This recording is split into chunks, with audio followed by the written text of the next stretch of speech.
Getting shot did not stop me from hustling. It actually made me worse. I became angry after that. And honestly, the police was giving me a very hard time. How so? So they confiscated the pickup truck that I got shot in. Is that the Harley? Yeah, the Harley Davidson. And they were asking me who shot me.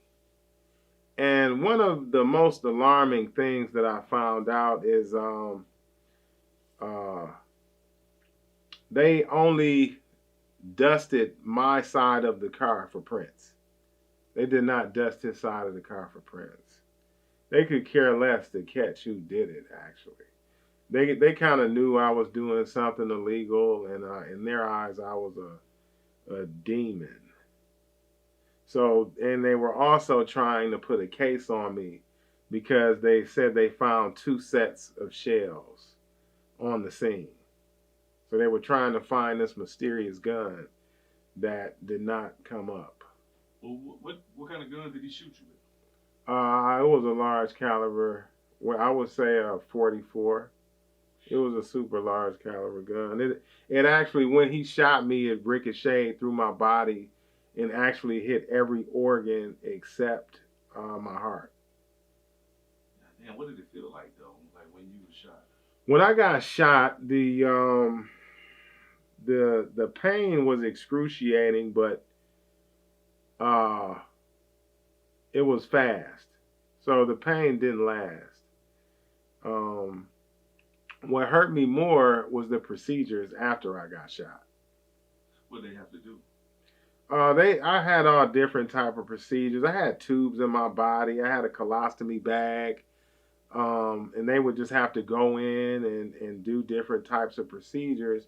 And I didn't have any insurance, and they pretty much knew I got shot for doing something illegal, so they didn't really show me any type of love. So the majority of the procedures, the medical procedures I had, they used the numbing shot before. I did not get put under at all. They just gave me a numbing shot and went for what they knew. Wow, how long do you think you was in there? I was probably in the hospital for a couple of months. And even when I was released, I got rushed back to the hospital. It was a long journey to actually get better. I had to learn how to walk again. It was rough. Hmm. What is a reverse colostomy bag? So after a year of having this colostomy bag, they could reverse it. Meaning? Meaning I wouldn't have to have a colostomy bag anymore. So they would put my intestine back or whatever they put out of your stomach in that bag. They put it back where it was at. Cool. And so, while you were in the hospital, you met your catfish baby. Tell me about that. I met my catfish baby while I was in the hospital. So, in between all of this chaotic stuff, me getting shot, I had a girlfriend at the time. And me and her, we were having problems, to say the least. And we weren't seeing eye to eye at all. And we barely touched each other. So, at this time, before I get shot, I'm going back and forth out of town doing my little 1-2. And I just so happened to come back one time and she was like, "Hey, I'm pregnant." And she just slapped the pregnancy results down on the table. And that was that. And then I get shot. And while I'm in the hospital, she goes into labor and she has the baby. Once she has the baby, she brings it to me while I'm still messed up in the hospital. So she brings this baby to me, and it was the complexion of Tay Diggs. It didn't have any type of, it didn't have any characteristics from me at all. This was a chocolate. No resemblance. No resemblance at all. No light brown eyes. No nothing. So what did you say to her then? Like at the time, did you go with it? I went with it. I went with it. It's like everybody in my family was like, "Who does she look like?" and nobody could figure it out. So after a while, I ended up getting a paternity test. So once I got this paternity test, it finally came back, and I was not the father. And it came back at a very opportune time because it was my week to pay daycare. Sweet. So okay, so you healing up and everything, I'm still healing. I'm still healing when I find out it's not mine too. and then what? Tell me about Port Huron. So I heal up, and But tell uh, people, well, let everybody know who's not familiar with Michigan, what Port Huron is in relationship to Detroit. Port Huron is about an hour away, about an hour and 20, about an hour and 20 minutes from Detroit. Yeah, north, Going north, northeast. yeah, it's about an hour and 20 minutes, maybe an hour going north. And it's another small town uh, uh, where people went and hustled. How'd you do up there? I did pretty good for the time being. So it was pretty good until it wasn't anymore. How hustles always go. How illegal activities always go. Things go good until they don't anymore. So I used to stay with what do you call them? Functional addicts. These people had jobs and stuff, but they had a habit. So I used to stay with them, and I used to sell shit out of their house. So this one particular time, it was a guy. He worked. One of my guys. He worked for a temp service. I think it was called Labor Ready.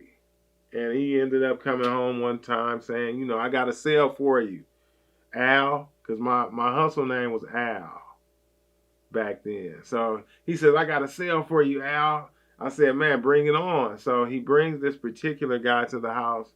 Again, I'm not paying any attention. I'm probably off an ecstasy pill or something like that. This dude, he comes in the house. I give him the smallest amount for the amount of money he spends. He doesn't complain. He doesn't say anything. I ask him if he wants to try it. He says no. And he walked out of the house. And later on that night, we got a nice knock before they kicked in the door. And that's my first run in with Port Huron police. Okay, so you get arrested, and then I got what are you arrested. charged with? I was charged with I think they found an 8 ball or something. It was something small, like they found 3 grams. They found 3 grams or something like that, and that's what I was charged with. Is that all you had? Or? No, it was a lot more in his home. They actually sent a drug sniffing dog in his house, and they actually asked me before they sent this dog in. They said, "Hey, we're about to send this dog in. Is there anything you want to tell us? Because it'll be easier on you." I figured that was pretty much a lie, so I still played dumb. So they sent the dog in, and they didn't find anything. They didn't find nothing. And after the fact, I actually went back into his basement, went to the exact spot I put it, and it was still there. Wow. Okay, and so you got your court date. What happens when you go to court? I didn't. I went on a run. So I left Port Huron, and I did not come back probably until like a year later. What made you go back up there if you left? Stupidity. Okay. And money. Oh, so you back up there hustling again? Yeah, the money was great. What? You can sell a gram for $100. A gram of crack for $100. So okay, so you back up there for the second time. For the second time. You keeping a low profile this time, or what? Like, yeah, so I was always low profile. But what mistake did I make? So, other people I knew were hustling in Port Huron. We were hustling separate though. But you know how you want to get with your buddies and smoke a little bit, drink, talk shit? Yeah. That was my mistake. So the guys from Detroit that I was meeting with up there, they had police following them. Mm. So when they came to my house, they followed them there, and then they started watching me. So what happens from them watching you? So I didn't know nothing about it. I was not hip to it at all. Um, One day, I was just chilling in the house, and once again, I hear a knock on the door, and then that dreaded kick, and they kicked the door down. Yep, and that's the second time I got caught. And then they realized who I was, and they said, "Oh shit, it's you. Welcome back." And they put me in jail and locked my ass up. Okay, so not only are you facing a new charge, but now you have to answer to some old charges. I got to answer to the old ones. And so, what was the court? How long was the court process? I mean, I would say the court process took about a year. The court okay, process so took about a year to do. Did you get a bond or did they lock you I up? bonded out. Oh, they gave you a bond for sure. even for being a fugitive. Yeah, so the crazy part about that is the other guy that got caught with me in this house when we got arrested, he kept his mouth shut and he actually took the charge. He did not say it was mine, so that case actually got thrown out.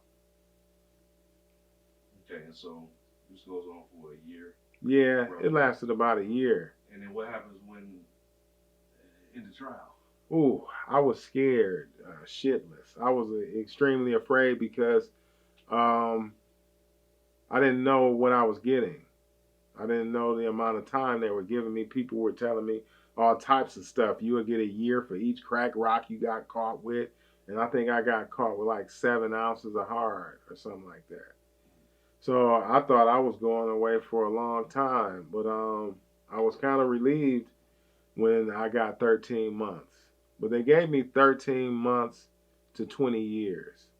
Mm. So if you're not familiar with that, if you are, they're basically looking for you to mess up while you're in prison. Because if you mess up, they get to extend the time that you're in there. And they can keep you up until 20 years if you keep messing up. Okay, so you get to prison. Which prison were you sent to?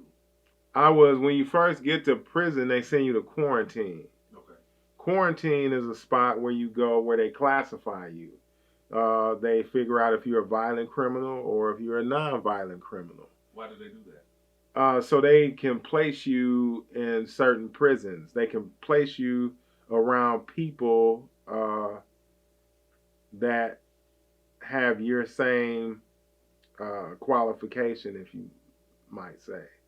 Like if I'm non-violent, they send me around other non-violent people. It's levels to prison. Like right. You have a level 1, level 2, and so forth and so forth.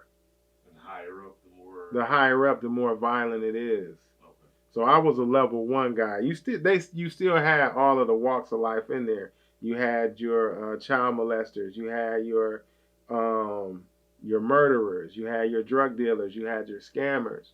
But it was people that, like if you were a murderer and you made it to level 1, that means you've been doing good for a very long time, and they felt you deserved to go to this particular camp. So what was it like when you got there? When I got to quarantine, it was rough. It was a wake-up call. That actually is what changed the way I thought. So in quarantine, you do 23-1.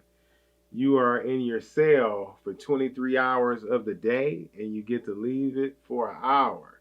So with that being said, I like to say solitude can be a form of therapy, because while I was locked up, I got to actually do some self-reflecting. I became sober because for the most part, I was drugged up and high and drunk. So I started doing self-reflecting. I started asking myself why I would do certain things. Why was I a womanizer? Why didn't I care anybody? Why didn't I care about anybody else but me? A lot of those questions came, and that's when I started changing who I was as a person. I wanted to be a better person after that. I wanted to help people. I didn't want to be a piece of shit anymore. Yeah, prison prison pretty much I would say, well not prison, the solitude that came with prison uh made me want to be a better person. It changed my life. Okay, so you get out, right? And then what's that like? Like the first day out, walking out those doors. Who picked you up?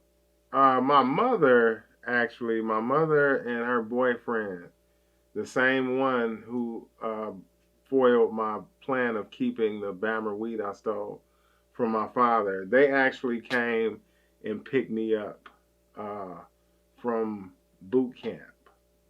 I was able to get out early because I was able to go to a thing called boot camp. It's not the regular boot camp you would think of with the army. It's for badass kids and adults like myself. Okay, so is this enough for you to get out the game? It was enough for me not to sell crack again. I would say that for sure. Once I got out, I never would touch that shit again. But the weed. The weed was something different. The weed's something different. See, weed come from the herb. Right. You know what I mean? It's a herb. You know what I mean? You don't do nothing special to it. With coke, you got to go through all these different processes to get it how you want it to be.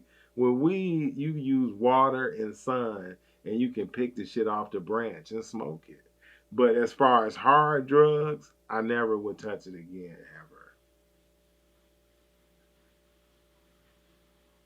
Get enrolled in school? Did you get enrolled in school? Or? Yeah, so once I got out of prison, I was extremely afraid. I didn't know what I was going to do with my life. Um, the only thing I knew was selling dope. I sold dope for like 10 years of my life. I didn't have anything to put on the resume. I didn't have a job. There was this large 10-year gap in my resume, so that kind of looked horrible. So, needless to say, I was afraid. I was unsure of my future and everything. So, what do people normally do? I enrolled in college and I took up information technology. Okay, what school did you go to? I went to Baker College. Okay, cool. And so from that, how did that program go? Did you do well with it? I did very well. I did very well. I actually I graduated with my associates in information technology. Sweet, sweet. So after that, you look for a job or anything? See, the only thing that came with going to school was that degree. I did not get a job in that field whatsoever. So what had happened was, so I went to school for information technology because, just like now, it was kind of popping back then, right? Everybody talked about it and stuff like that. So I thought it was a lot of money in it. So when I got into it, I didn't notice like the entry level was like $10 an hour. So that kind of fizzled out for me. Right. So after that, I didn't deal with anything information technology based ever. Yeah. So what did you end up deciding to do? So I ended up going over my uncle's house one day, and he just sat me down and he asked me what I was gonna do with my life, and I was honest. I told him I didn't know, and he handed me a paper to the IBEW, which is the International Brotherhood of Electrical Workers. My local was Local 58, but he handed me a paper to go register with these guys. I went and registered, and a year later, they called me back saying I got the job, and they told me to come in immediately the next day and take a drug test. Okay. Oh, wait a minute now. Take a drug test. Now, I know you were smoking good for that year, I'm sure. So, yeah. How did you feel about, how confident were you in taking the Yeah. See, now, I was not confident at all whatsoever. So, I had a buddy of mine. He had a Wizinator. For people that don't know what a Wizinator is a fake dick.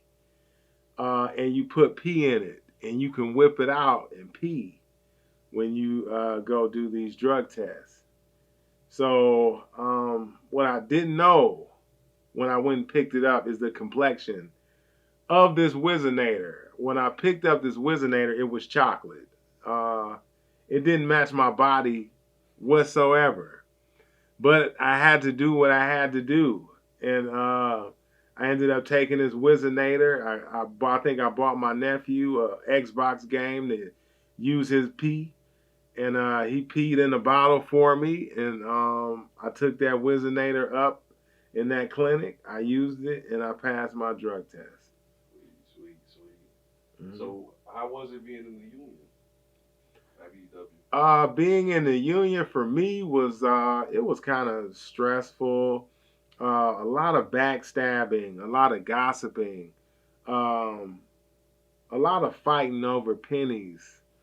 Um, it just wasn't the place for me. It just wasn't the spot for me. Yeah. So is this around the time of the aneurysm, or was this? This was in between time. So once I started the union, I was an apprentice, and I felt normal, but my vision would get blurry. As you're doing your job? Yeah. Okay. While I'm doing it, I could be driving and my vision would just get blurry all of a sudden, and I thought it was weird. And then the left side of my body got numb. So after about a week, I'm talking to my father, and he's an old guy from Mississippi, and he just basically telling me to go take a nap. And that didn't fix anything. So about a week went by, and I ended up going to the emergency. And the first one I went to, they said everything was cool. I didn't believe them. So I went to another emergency room.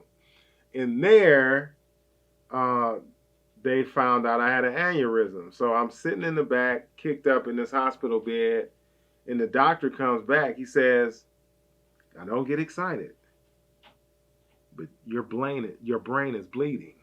So I don't know how I can not get excited after he told me that, but I understood where he was coming from. But once he said that, while I'm sitting in that hospital bed, my left eye completely goes cross-eyed, and my body, the left side of my body, gets more limp. Wow. Yeah. Do they know what the cause of stuff like that is? Or? No, they are like, doctors are like mechanics. They don't know anything really. They know what it could have been, but sometimes they don't know the real root cause of it. So how do you get over that? So while I was in the hospital for that, the doctors, they were very insensitive. They pretty much told me to get right with people who I may have wronged because I wasn't going to live long. And it was an extremely scary time in my life. Once it was pretty rough, but with a lot of prayer, I sat back and I put my trust in God, and my brain continued to bleed, and the doctors were supposed to do surgery on me, but they told me that the day before they were gonna do some tests and check out the bleed. So they did this test, and it just so happens that this bleed stopped on its own, and I did not have to have surgery to where they had to crack my skull open. Oh wow, blessing, miracle. Super blessing. Okay, so you get out the hospital, and then what is it? Back to work? Back to work. Back to work. It was the road to recovery for that wasn't bad. After a few months, my eye wasn't cross-eyed anymore, and I didn't have to wear a pirate patch over my eye. I probably brought more attention to myself with a patch on my eye more so than being cross-eyed. But yeah, it was back to the money. So there was a 10-year gap of hanging, being irresponsible. Yeah, so with the union, it wasn't my cup of tea for a while, so I kind of stopped fucking with them, and I just pretty much started partying and doing my own side work and bullshitting around and all that type of stuff.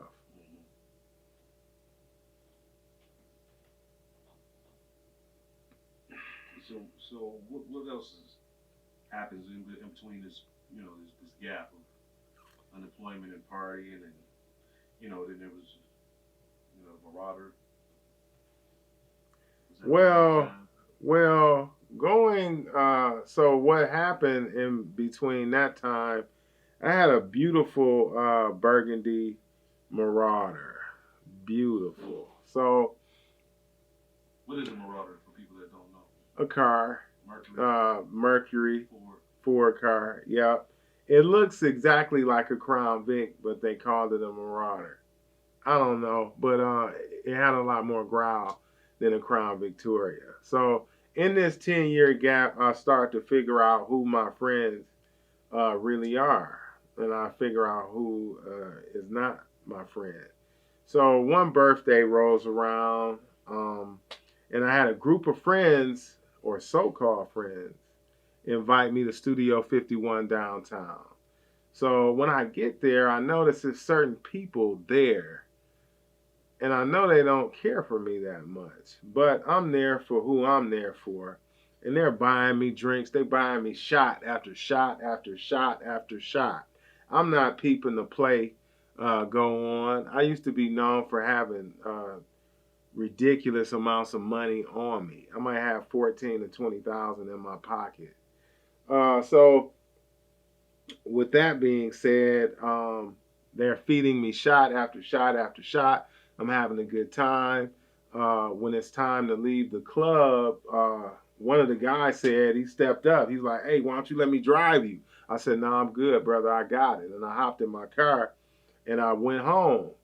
And the only thing I remember was waking up and my car was in flames. By the time I woke up, I jumped out of the car. Immediately after I jumped out of the car, um, the windshield cracked from the flames, and the fire was now on the inside of the car.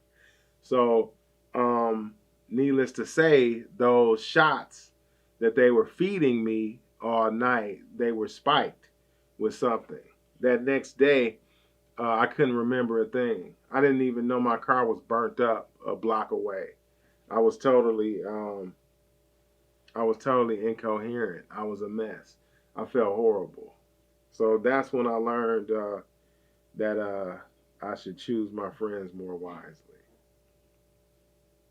So what do you take from that? I mean, like after that, it's like now what do you do with your life? Like Well, back to work or yeah. So it just made me be more conscious of who I surrounded myself with. Uh, it made me it made me really pay attention to the people who I had in my life. I started evaluating my friends, and I started cutting off people who needed to be cut off. Around this time, my union ended up calling me back, and they were building the Little Caesars Arena, and they needed black people. They didn't care if you had any type of skills, but on that particular job, they had to reach a quota of minorities. If not, they would get fined. So I ended up getting back into the union. so you worked on LCA, huh? Yeah. How long did you do that? Um, Finish it out?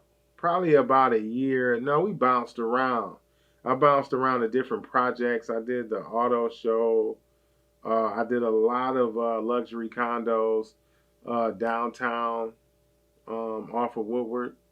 It was good experience. It got my feet wet for what was next to happen. And so what was next? Doing my own thing. So around this time, I had a property manager contact me, and she said she didn't know where she got my number from, but she just fired her last electrician, and she asked me to come to her office to discuss a possible opportunity.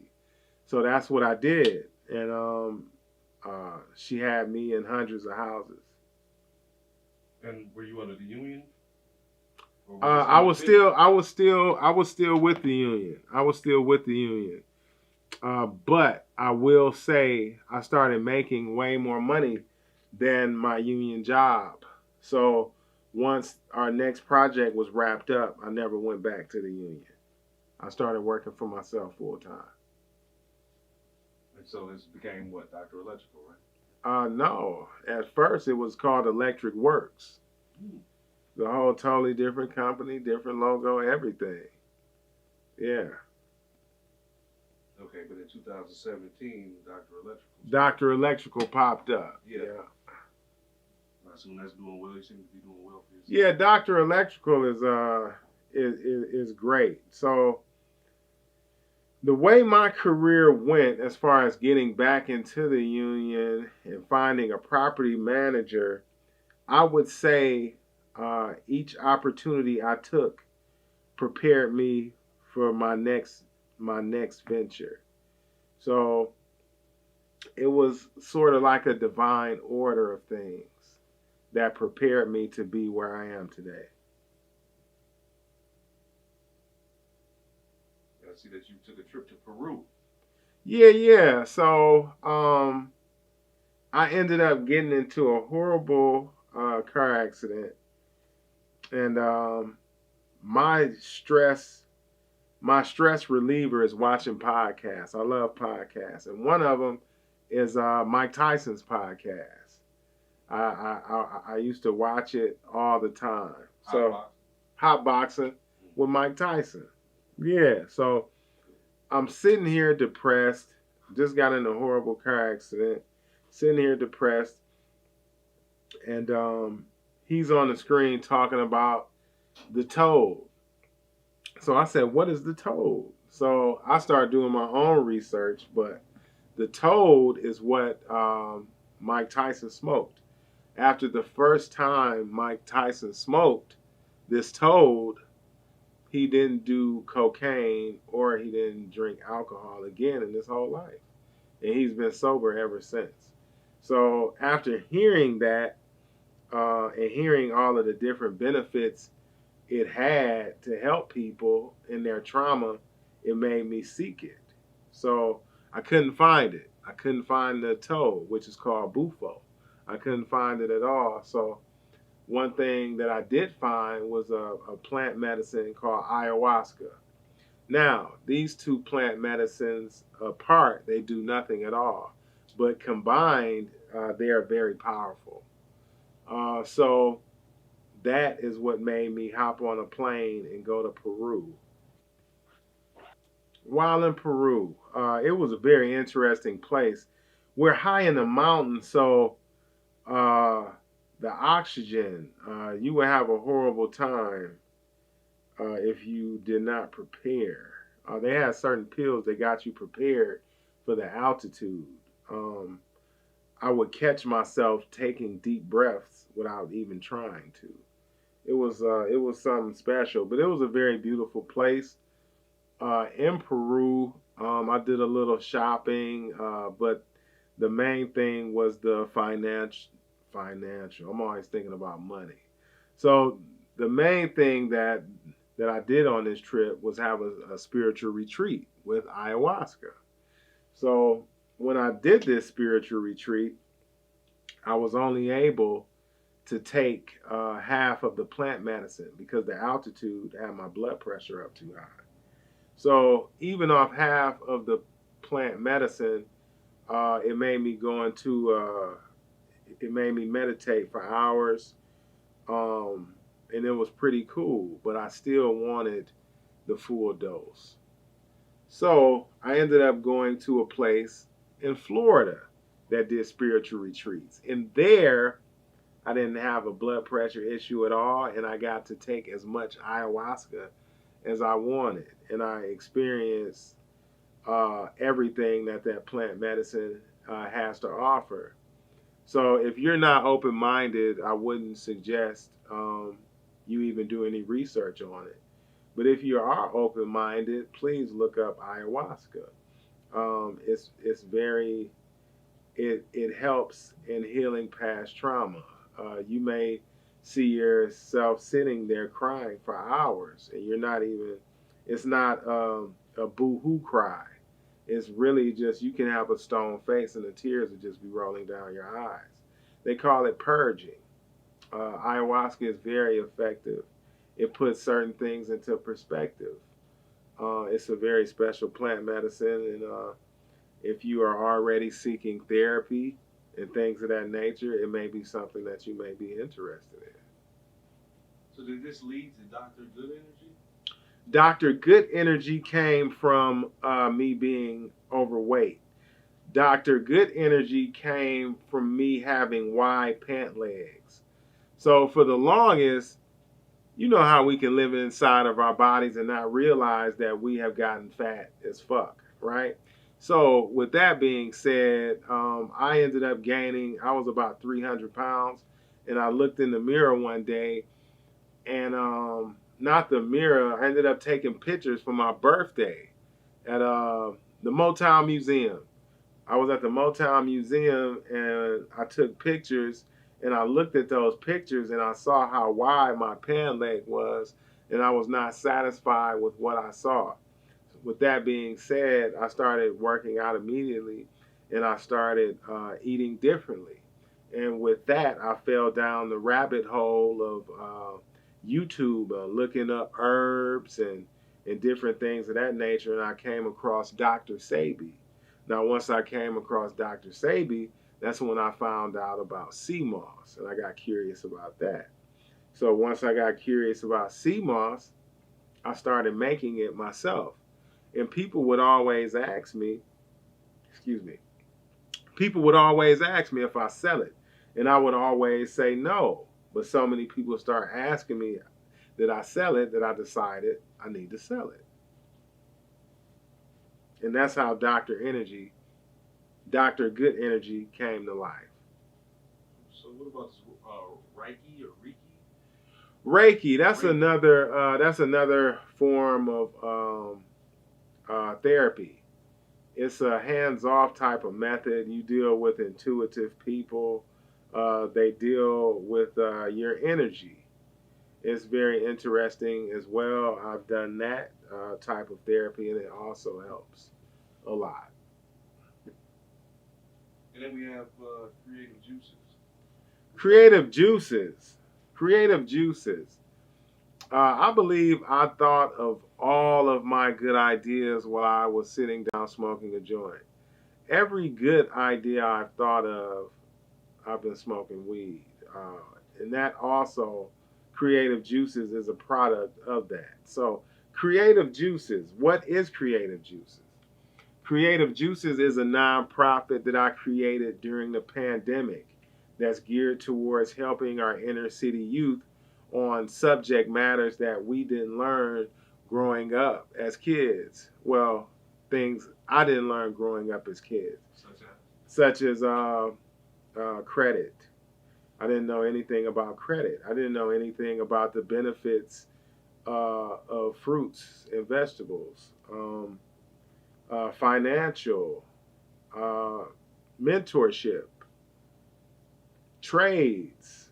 These are all things, creative juices, uh, we plan on providing to our youth to help them become successful and better human beings. Maybe some law as well. Maybe some law, yeah, all of that.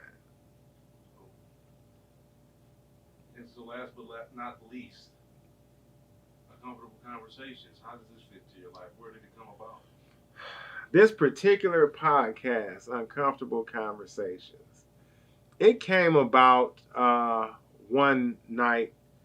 My friend behind the camera, brother Daryl, he called me and he was just checking on me. We don't talk that often. We're cool, but before then we didn't talk often. And he just called to check on me, and I thought that was pretty dope. And while we were on the phone, I brought up this idea to him, and he's already doing not podcasts, but he films football games and different things of that nature. So he's very familiar with the camera and editing and all of that stuff. So I started asking him questions about it, and he was interested, and we instantly became partners. And I believe that next week we filmed our first show. Indeed. Yep. So in closing, In closing, Uncomfortable Conversations is a platform where we're gonna welcome guests who come from all walks of life. Our entrepreneurs, our hard plant workers, everybody. We just want you guys to come on, tell your story, get off some uncomfortable truths, and be yourself.